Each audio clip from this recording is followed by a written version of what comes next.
গল্পের শুরুটা হয় ক্যারিবিয়ান সাগরের এক অদ্ভুত সুন্দর আর শান্ত পরিবেশ দিয়ে। নীল জলরাশির মাঝে একটি পরিবার তাদের লাক্সারি ইয়টে করে ছুটি কাটাচ্ছিল। চারদিকের এই শান্ত পরিবেশ দেখে মা জুলিয়া নিজেকে আর আটকে রাখতে পারল না। সাঁতার কাটার জন্য সে টুপ করে লাফিয়ে পড়ল সাগরের নীল পানিতে। আরামে সাঁতার কাটতে কাটতে হঠাৎ করেই জুলিয়ার মনে হলো তার আশেপাশে অদ্ভুত কিছু একটা ঘটছে।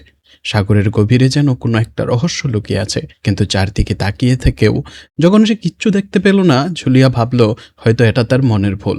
কিন্তু ঠিক কয়েক সেকেন্ড পর সেই একই অদ্ভুত আর গা শিউরে ওঠা অনুভূতি আবার ফিরে এলো। এবার আর আশেপাশে কিছু দেখা না গেলেও জুলিয়ার বুকের ভেতরটা ভয়ে কেঁপে উঠল। এক মুহূর্ত দেরি না করেই সে ইয়টের দিকে সাঁতার কাটতে শুরু করলো। আর ঠিক তখনই হঠাৎ পানির নিচ থেকে কেউ একজন বা কোনো একটা অজানা শক্তি জুলিয়ার পা ধরে হেঁচকা টান দিল। ভয়ে আতঙ্কে জুলিয়া সাহায্যের জন্য চিৎকার করতে লাগলো, কিন্তু ভাগ্যের নির্মম পরিহাস, তার মেয়ে কেসি তখন কানে হেডফোন গুঁজে গান শুনছিল, তাই সে মায়ের এই মরণ চিৎকার শুনতে পায়নি। ওদিকে জুলিয়ার স্বামী টম আর ছেলে বেন তখন ইয়টের অন্য পাশে মাছ ধরায় ব্যস্ত। জুলিয়া আপ্রাণ চেষ্টা করছিল পানির ওপর ভেসে থাকার, কিন্তু বারবার মুখে লবণাক্ত পানি ঢুকে যাওয়ায় তার গলা দিয়ে আর আওয়াজ বের হচ্ছিল না।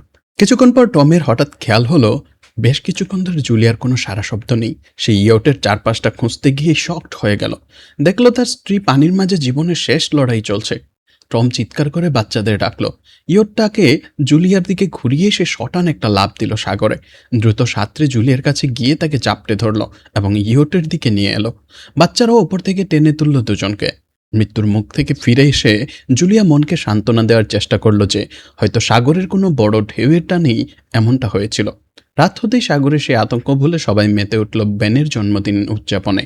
কেক কাটা, হাসি ঠাট্টায় পরিবেশটা আবার স্বাভাবিক হয়ে এলো। ঠিক তখনই কেসির ফোনে তার বয়ফ্রেন্ডের একটা ভিডিও কল আসে। ইয়টের ভেতর নেটওয়ার্ক খারাপ থাকায় কেসির ল্যাপটপটা নিয়ে বাইরে চলে যায়, কিন্তু স্ক্রিনের অপার থেকে তার বয়ফ্রেন্ড যা দেখালো তা দেখে কেসির গায়ে লোম খাড়া হয়ে গেল। সে দেখালো শহরের আকাশ জুড়ে নেমে এসেছে এক অদ্ভুত দানবীয় কালো মেঘ। আর ঠিক সেই মুহূর্তেই পুরো ভিডিও কলটা গ্লিচ করতে শুরু করলো। ফোনটা ফ্রিজ হয়ে গেল অদ্ভুতভাবে। কেসি ভয় পেয়ে সাথে সাথে ভেতরে গিয়ে পরিবারকে এই আজব ঘটনার কথা জানালো, কিন্তু টম ব্যাপারটা হেসেই উড়িয়ে দিল। টমের কথা শেষ হতে না হতেই পুরো সাগরে একটা গা ছমছমে ভারী শব্দ প্রতিধ্বনিত হলো। শব্দটা শুনে সবাই চমকে বাইরে চলে এলো। তারা দেখলো ইয়টের গা ঘেঁষে বিশাল এক তিমি মাছের দল পার হয়ে যাচ্ছে। টম বাচ্চাদের বোঝানোর জন্য বলল, তিমি মাছ সাধারণত পৃথিবীর ম্যাগনেটিক ফিল্ড বা চৌম্বক ক্ষেত্র ফলো করে চলাচল করে, কিন্তু যখন কোনো বড় ঝড় আসে তখন তারা দিক হারিয়ে ফেলে, বিভ্রান্ত হয়ে যায়। টমের কথা শেষ হওয়ার আগেই হঠাৎ একটা প্রচণ্ড ধাক্কায় পুরো ইয়টটা কেঁপে উঠল। ধাক্কার চোটে বেন ছিটকে মেঝেতে পড়ে গেল। টমের মনে খটকা লাগলো, ধাক্কাটা কিসের ছিল? ইয়টের নিচে কোনো ক্ষতি হলো না তো? পরিস্থিতি বুঝতে টম নিজেই ডাইভ দিল সাগরের অন্ধকার পানিতে নিচের দিকটা চেক করার জন্য। কিছু সময় পার হওয়ার পর টম পানির উপরে ভেসে উঠল, কিন্তু তার চেহারা পুরো ফ্যাকাশে হয়ে গেছে আর তার কাঁধ বেয়ে গড়িয়ে পড়ছে তাজা রক্ত। আর সেখানে একটা বিশাল ও ভয়াবহ ক্ষত। জুলিয়ার দেরি না করে সাথে সাথে ফার্স্ট এড বক্স বের করে ক্ষতটা সেলাই করতে বসলো। সেলাইয়ের যন্ত্রণার মাঝেই টম কাঁপা কাঁপায় যা বলল তার সামনে সবার রক্তহীন হয়ে গেল। টম জানালো পানির নিচে যখন সে ছিল তার স্পষ্ট মনে হচ্ছিল তার ঠিক পেছনে বিশাল বড় কোনো একটা প্রাণী দাঁড়িয়ে আছে। এক অজানা আতঙ্কে সে যখনই হুট করে পেছনে ঘুরতে গেছে তখন ইয়টের প্রপেলার অর্থাৎ পাখার সাথে লেগে তার কাঁধটা কেটে যায়। টম জখম হলেও একটা বিষয় নিশ্চিত করে বলল, জিনিসটা যাই হোক না কেন ওটা আকারে ছিল কল্পনার চেয়েও বিশাল। আর সেই অজানা দানবের ধাক্কায় তাদের ইয়টটাও মারাত্মক ক্ষতিগ্রস্ত হয়ে গেছে। চারদিকে অথই সাগর, আর তার মাঝে একটা ভাঙা ইয়ট নিয়ে অসহায়ভাবে ভেসে আছে পুরো পরিবার। উপায় না দেখে তারা এখন মরিয়া হয়ে সাহায্যের জন্য সন্ধান করছে। জুলিয়া বারবার রেডিওতে যোগাযোগ করার চেষ্টা করে যাচ্ছে, হ্যালো, কেউ কি শুনতে পাচ্ছেন? কিন্তু অপাশ থেকে শুধু নিস্তব্ধতা।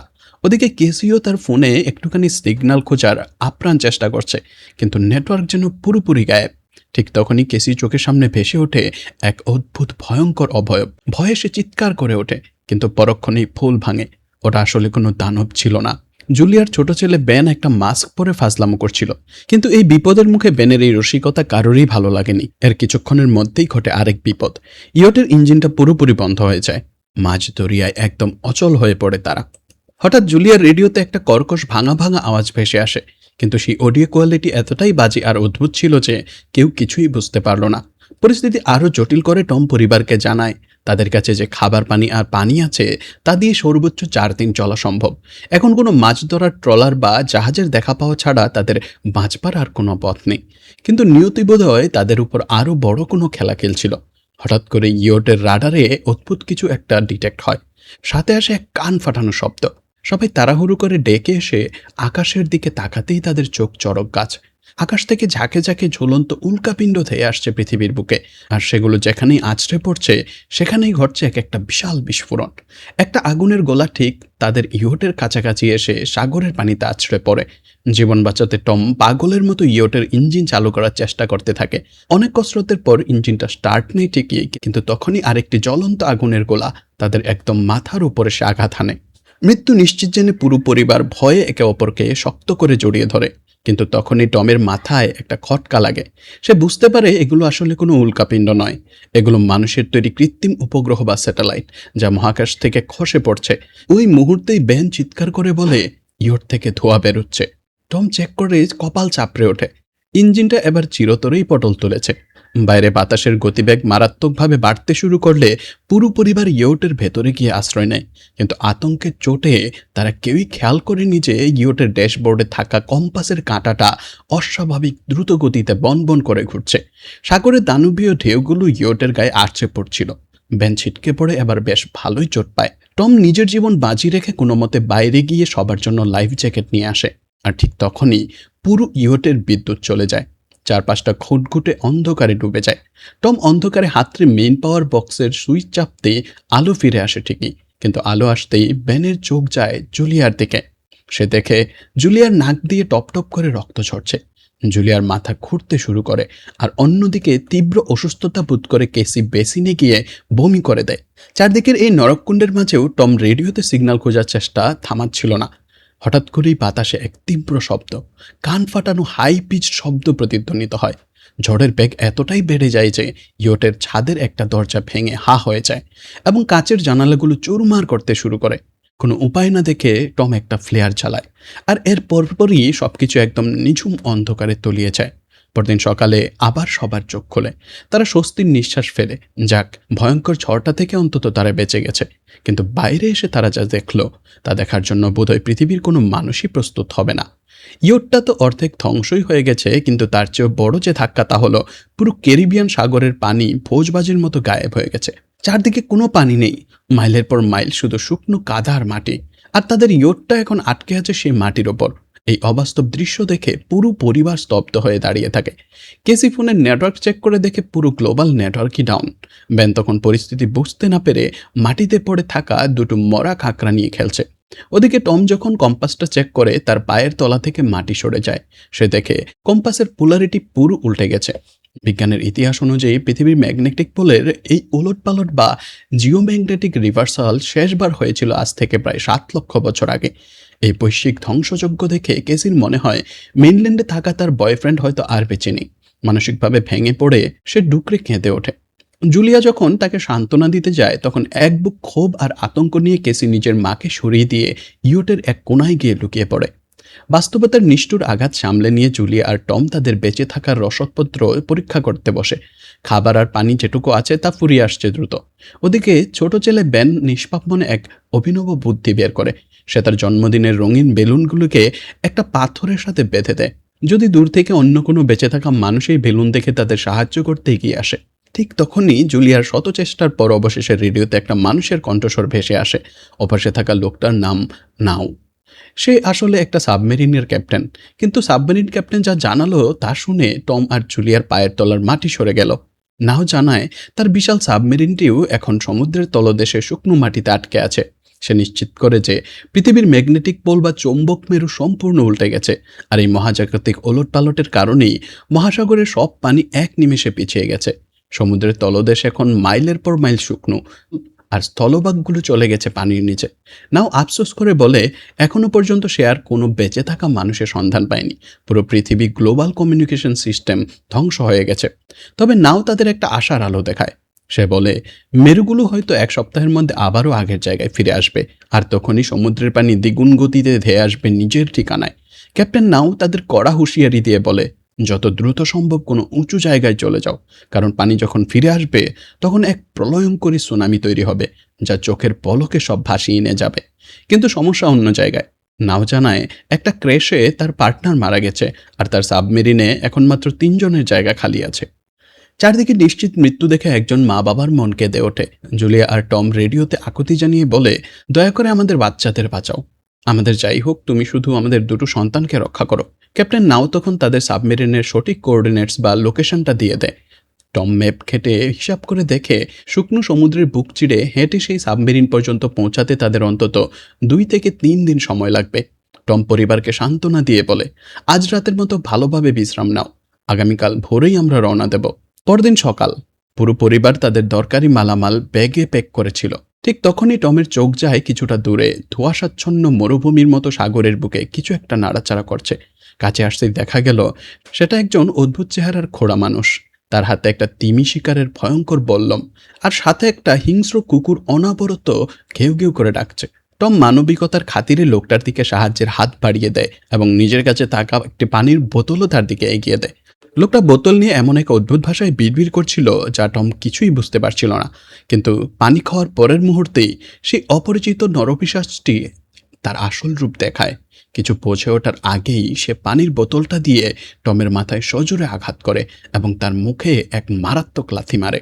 জুলিয়া দূরে থেকে এই দৃশ্য দেখে ভয়ে চিৎকার করতে করতে ছুটে আসে, কিন্তু ততক্ষণে বড্ড দেরি হয়ে গেছে। সেই সাইকোপ্যাথ লোকটি তার হাতের ধারালো হারপুনটা টমের পেটের ভেতর এফুর ওফুর করে ঢুকিয়ে দেয়। টম যন্ত্রণায় মাটিতে লুটিয়ে পড়ে ছটফট করতে থাকে। কিন্তু লোকটার নিষ্ঠুরতা এখানেই শেষ হয়ে যায়নি। সে মুহূর্তের মধ্যে টমের ঘাড়টা কেটে তাকে চিরতরে স্তব্ধ করে দেয়। চোখের সামনে নিজের স্বামীকে এভাবে খুন হতে দেখে জুলিয়ার পৃথিবীটা যেন 1 সেকেন্ডে ধ্বংস হয়ে গেল। টমকে শেষ করে দিয়ে সেই খুনি এবার জুলিয়ার দিকে হিংস্র পশুর মতো তেড়ে আসে। জুলিয়া প্রাণ ভয়ে দৌড়াতে শুরু করলে লোকটা দূর থেকে তার দিকে হারফুন ছুড়ে মারে। বল্লমটা এসে জুলিয়ার কাঁধে বিঁধে যায়। তীব্র যন্ত্রণায় কুঁকড়ে উঠেও একজন মায়ের ভেতরে শক্তি জেগে ওঠে। সে নিজের ক্ষত চেপে ধরে কোনো মতে ইয়টের ভেতর দৌড়ে পালায়। ভেতরে ঢুকেই সে বাচ্চাদের চিৎকার করে বলে, তোমরা এক্ষুনি লুকিয়ে পড়ো। সে ইয়টের মেইন দরজাটা লক করে দেয়। ভয় আর আতঙ্কে কাঁপতে কাঁপতে কেসি আর বেন সোফার ভেতরে গোপন খোপে ঢোকে আত্মগোপন করে। জুলিয়া তাদের আত্মরক্ষার জন্য বাচ্চাদের হাতে একটা ফ্লেয়ার গান তুলে দেয় আর নিজে একটা ধারালো ছুরি নিয়ে বাথরুমের ভেতর ঢুকে দরজা বন্ধ করে দেয়। লোকটি দরজায় জোরে জোরে ধাক্কা মারতে থাকে এবং অবশেষে ভেতরে ঢুকে পড়ে। প্রথমে সে কিছুটা খাবার তুলে নেয় এবং তারপর ইয়টের ভেতরে এদিক ওদিক খুঁজতে শুরু করে। এরপর সে বাথরুমের দিকে যায়, কিন্তু জুলিয়া বুদ্ধিমত্তার সাথে একটি ছোট ফুঁটু বা ফুকুর দিয়ে বাইরে বেরিয়ে যায়। লোকটি ভাবে যে জুলিয়া পালিয়ে গেছে, কিন্তু সে যখন আস্তে আস্তে বের হতে যাচ্ছিল তখনই তার কুকুরটি তাকে দেখে ফেলে এবং ঘেউ ঘেউ করতে শুরু করে। কুকুরটি তার উপর ঝাঁপিয়ে পড়লে জুলিয়া ছুরি দিয়ে সেটিকে মেরে ফেলে। কুকুরের চিৎকার শুনে লোকটি বাইরে আসে এবং নিজের কুকুরের লাশ দেখে রাগে ফেটে পড়ে। এরই মধ্যে জুলিয়া ইয়টের অন্য দিক দিয়ে ভেতরে ঢোকার চেষ্টা করে। সে ওপরে উঠে ভাঙা জানালা দিয়ে ভেতরে ঢুকতেই যাচ্ছিল, কিন্তু লোকটি আগেই সেখানে পৌঁছে যায়। সে তাকে ধরে জোরে একটা ঘুষি মারে, যার ফলে সে নিচে পড়ে যায়। জুলিয়া ফার্নিচার ধরে বাঁচার চেষ্টা করে, কিন্তু লোকটি তাকে লাথি মেরে দূরে ফেলে দেয়। তারপর সে তার কবজির ওপর পা দিয়ে চেপে ধরে যাতে সে ছুরিটি ছেড়ে দেয়। এরপর সে তার চুল ধরে তার মাটিতে আছড় মারে এবং তাকে সোফার উপর ফেলে তার গলা টিপতে শুরু করে। বাচ্চারা এই সব কিছু দেখছিল। কেসি বাইরে বেরিয়ে আসে এবং ফ্লেয়ার গান চালিয়ে দেয়, যা সরাসরি সেই লোকটির গায়ে লাগে। সে আগুনে জ্বলতে শুরু করে এবং ইয়টের ভেতরে আগুন ছড়িয়ে পড়ে। বাচ্চারা সঙ্গে সঙ্গে পালিয়ে যায়, কিন্তু জুলিয়া আবার ফিরে আসে। সে তাকে কিক মেরে ফেলে দেয়, ম্যাপ এবং ব্যাগ তুলে নেয় এবং সেখান থেকে পালিয়ে যায়। বেন এবং কেসি তাদের বাবার কাছে গিয়ে কাঁদতে শুরু করে। জুলিয়াও তাদের সাথে বসে পড়ে এবং 3জনে মিলে চোখের জলের সাথে টমকে শেষ বিদায় জানায়। তখনই সেই ভয়ঙ্কর লোকটি আবার ইয়োট থেকে বেরিয়ে আসে, তাই পরিবারটি আবার দৌড়াতে শুরু করে। কিছুক্ষণের মধ্যে ইয়োটটি একটা বড় বিস্ফোরণের সাথে উড়ে যায়। কিছু দূর হাঁটার পর তারা একটি ছোট ঝর্ণার কাছে থামে, যাতে একটু বিশ্রাম নিতে পারে। কেসি মনে করে যে হয়তো সেই পাগল লোকটি তাদের কাছে বেলুন দেখেই ছুটে এসেছিল। এটি শুনে বেন নিজেকে দোষী ভাবতে শুরু করে। জুলিয়া তাকে বোঝায় যে এতে তার কোনো ভুল ছিল না এবং সবাইকে সামনে এগিয়ে যাওয়ার জন্য বলে, কারণ সেই লোকটি এখনও তাদের পেছনে রয়ে গেছে। রাস্তায় একটি ছোট পুকুরের কাছে বেন একটি মরা হ্যামারহেড শার্ক দেখে অবাক হয়ে যায়। তখনই জুলিয়া খেয়াল করে যে সেই লোকটি আবার তাদের কাছাকাছি পৌঁছে যাচ্ছে। সবাই দৌড়াতে শুরু করে এবং একটি বালির টিভি থেকে নিচে পড়ে যায়, যেখানে তারা বিষাক্ত বর্জ্য দেখতে পায়। পরিবারটি সাবধানে সেটি পার হয় এবং মনে হয় যে তারা সেই লোকটির হাত থেকে রেহাই পেয়েছে। হাঁটতে হাঁটতে তারা বড় বড় মরা সামুদ্রিক প্রাণী এবং সমুদ্রের নিচে জমা হওয়া সমস্ত প্লাস্টিক দেখতে পায়। বেন আস্তে আস্তে হাঁটতে শুরু করলে জুলিয়া বুঝতে পারে যে সে ডিহাইড্রেশনের কাছাকাছি পৌঁছে গেছে। সে সবাইকে থামার জন্য বলে। যখন সে পানির বোতলটি দেখে তখন সে ধাক্কা খায়। বোতলের পানি প্রায় শেষ হয়ে আসছিল। কেসির মনে পড়ে যে হয়তো সে বোতলটি ঠিকমতো বন্ধ করেনি। জুলিয়া রেগে চিৎকার করে ওঠে যে তার গাফিলতির কারণে পানি শেষ হয়ে গেছে। কেসি জবাব দেয়, কি যায় আসে, এমনিতেও আমরা বাঁচব না। দুজনের মধ্যে দীর্ঘ তর্কাতর্কি হয়। তবু পরিবারটি সামনে এগিয়ে যেতে থাকে। কিছুক্ষণ পর তারা একটি ক্র্যাশ হওয়া প্লেন দেখতে পায়। ভেতরে কিছু একটা নড়াচড়া করতে দেখে সবাই ভয় পায়, কিন্তু ওগুলো আসলে কিছু পাখি ছিল। পরিবারটি সিদ্ধান্ত নেয় যে রাতটা এখানেই প্লেনের ভেতর কাটাবে। তারা সামান্য স্ন্যাক্স ভাগ করে খায় এবং জুলিয়া টমের জ্যাকেটের ভেতর থেকে একটি পারিবারিক ছবি খুঁজে পায়, যা দেখে তার মন ভেঙে যায়। কেসি জিজ্ঞেস করে, মা, তোমার আর বাবার লাভ স্টোরির কি ছিল? জুলিয়া হেসে জানায়, টম হাসপাতালে আমার পেশেন্ট ছিল। তারপর একদিন সে ফুল আর একটি মিষ্টি কবিতা দিয়ে নিজের ভালোবাসা প্রকাশ করেছিল। মাঝরাতে কেসি প্লেন থেকে বাইরে যায়। তখনই সেই ভয়ঙ্কর লোকটি পেছন থেকে তাকে ধরার চেষ্টা করে, কিন্তু জুলিয়া হঠাৎ পেছন থেকে তার উপর ঝাঁপিয়ে পড়ে এবং বারবার ছুরি দিয়ে আঘাত করে তাকে মেরে ফেলে। কেসি তার মাকে জড়িয়ে ধরে শান্ত করে। পরের দিন সকালে সেই লোকটির লাশের উপর পোকামাকড় উপচে পড়ছিল। পরিবারটি খেয়াল করে যে তার শরীরে অনেক কামড়ের দাগ রয়েছে। এর মানে এই এলাকায় কোনো বিপজ্জনক প্রাণী লুকিয়ে আছে। তারা যখন সেখান থেকে রওনা দেয় তখন কাকড়াগুলো তার মুখ থেকে বেরিয়ে আসছিল। কয়েক ঘন্টা পর জুলিয়া আর কেসি ম্যাপ দেখছিল, কিন্তু বেন আস্তে আস্তে সামনে এগিয়ে যায়। জুলিয়া চিৎকার করে, থামো! কিন্তু বেন একটি পুকুরের কাছে ঝুঁকে পানি খেতে শুরু করে। জুলিয়ার সাথে সাথে তাকে টেনে বাইরে নিয়ে আসে এবং বোঝায় যে অজানা পানি তাকে অসুস্থ করে দিতে পারে। রোদ খুব তীব্র হয়ে উঠলে পরিবারটি কাপড় দিয়ে তাদের মাথা ঢেকে নেয়। বেনের মাথা ঘুরতে শুরু করে। তখনই তারা কিছু পুরনো চেয়ার দেখতে পায় এবং জুলিয়া ও কেসি সেগুলো দিয়ে একটি অস্থায়ী আশ্রয় তৈরি করে। জুলিয়া বেনকে একটি ইঞ্জেকশন দেয় এবং সিদ্ধান্ত নেয় যে রাতটা তারা ওখানেই কাটাবে। সকালে জুলিয়া একটি অদ্ভুত শব্দ শুনে জেগে ওঠে। বাইরে গিয়ে দেখে যে কাকড়ার একটি বিশাল ঝাঁক তাদের দিকে এগিয়ে আসছে। সে সাথে সাথে বাচ্চাদের জাগিয়ে তোলে এবং তিনজনই দৌড়াতে শুরু করে। দৌড়াতে দৌড়াতে তারা একটি বড় কার্গো শিপ দেখতে পায়। সেখানে তিনজন ক্রু মেম্বার জীবিত ছিল। একজন নারী তাদের সাহায্য করতে চায়, কিন্তু বাকি দুজন পুরুষ মানা করে দেয় এবং তারা পরিবারটিকে বাইরে রেখে কন্টেনার লক করে আটকে দেয়। কাকড়াগুলো কাছাকাছি চলে আসে। জুলিয়া বাচ্চাদের কন্টেনারের ওপরে তোলে। সে নিজে যখন উঠতে যাচ্ছিল তখন কাকড়াগুলো তার পায়ে জোরে কামড়ে দেয়। বাচ্চারা তাকে টেনে উপরে তোলে, তা না হলে সে নিচেই পড়ে যেত। জুলিয়া তার ক্ষতস্থানে পট্টি বাঁধে এবং অজ্ঞান হয়ে যায়। কিছুক্ষণ পর সে যখন জেগে ওঠে তখন সে নিজেকে একটি ধূলিঝড়ের মাঝে একা আবিষ্কার করে। সে ঘাবড়ে গিয়ে বাচ্চাদের খুঁজতে শুরু করে। একজন মৃত নারীর অস্ত্র কুড়িয়ে নেয় এবং জোরে জোরে চিৎকার করতে থাকে। কেসি তার গলার আওয়াজ শুনে ফিরে আসে এবং জানায় যে সেও বেন সাহায্য খুঁজতে গিয়েছিল, কিন্তু কাউকে পায়নি। তারপর তারা দুজনে বেনের সাথে দেখা করে। সে একটি খোলা কন্টেনার খুঁজে পেয়েছিল যেখানে তারা ঝড় শেষ হওয়া পর্যন্ত আশ্রয় নিতে পারে। জুলিয়া সাবমেরিনের সাথে যোগাযোগ করে এবং জানায় যে ম্যাপটি হারিয়ে গেছে। এবার নাও পরিবারটিকে তাড়াহুড়ো করতে বলল, কারণ তার ইনস্ট্রুমেন্টস হিসেব করে দেখেছে যে সমুদ্র ধারণার চেয়ে অনেক দ্রুত গতিতে ফিরে আসবে এবং তাদের কাছে আর মাত্র কয়েক ঘন্টা সময় বাকি আছে। সে একটি ফ্লেয়ার শুট করে এবং পরিবারটি সেই অভিমুখে হাঁটতে শুরু করে। দীর্ঘ পথ হাঁটার পর তারা পাহাড়ের রাস্তা বেয়ে সাবমেরিনের দিকে দৌড়ায়, কিন্তু সেখানে পৌঁছে তারা দেখে যে নাও বাইরে রক্তে ভেসে যাচ্ছে। সে বুঝিয়ে বলে যে তার জন্য সবকিছু শেষ হয়ে গেছে, এখন বাচ্চারা সাবমেরিনটি নিয়ে নিতে পারে। তারা একসাথে সাবমেরিনের দিকে দৌড়ায়। বেন আগেই ওপরে দাঁড়িয়েছিল এবং সে ফায়ার করতে শুরু করে যাতে কাঁকড়াগুলো দূরে থাকে। এরপর তারা নিরাপদ হয়ে যায়। পরিবারটি সাবমেরিনের হ্যাচ ভালোভাবে লক করে দেয় এবং জানালা দিয়ে সাবমেরিনের চারপাশে কাঁকড়াগুলোকে দেখতে পায়। ঠিক এই সময়েই সমুদ্রের পানি ফিরে আসে, তাই তিনজনই সাথে সাথে নিজ নিজ সিটে বসে বেল্ট বেঁধে নেয় এবং একে অপরের হাত শক্ত করে ধরে। তীব্র ঢেউ সাবমেরিনটিকে জোরে জোরে এদিক ওদিক আছড়াতে শুরু করে, যার ফলে জুলিয়ার চোখের সামনে পুরো জার্নির দৃশ্য ভাসতে থাকে এবং কেসি বমি করে দেয়। পুরো পরিবারটি অজ্ঞান হয়ে যায়। কিছুক্ষণ পর জুলিয়া এবং বাচ্চারা সজ্ঞানে ফেরে এবং নিজেদের জীবিত দেখে আনন্দিত হয়। তারা হ্যাচ আনলক করে বাইরে বেরিয়ে আসে এবং দেখে যে ঢেউ সাবমেরিনটিকে একেবারে ধ্বংসপ্রাপ্ত শহরের ভেতরে এনে ফেলেছে। অর্থাৎ এখন বেঁচে থাকার এবং নতুন জীবন শুরু করার আশা জেগেছে। আর এখানেই সিনেমাটি শেষ হয়। চ্যানেলটি সাবস্ক্রাইব করতে ভুলবেন না। এবং বেল আইকনটি অবশ্যই চাপ দেবেন যাতে আপনারা এই ধরনের আরও মজাদার ভিডিও দেখতে পারেন। দেখার জন্য ধন্যবাদ।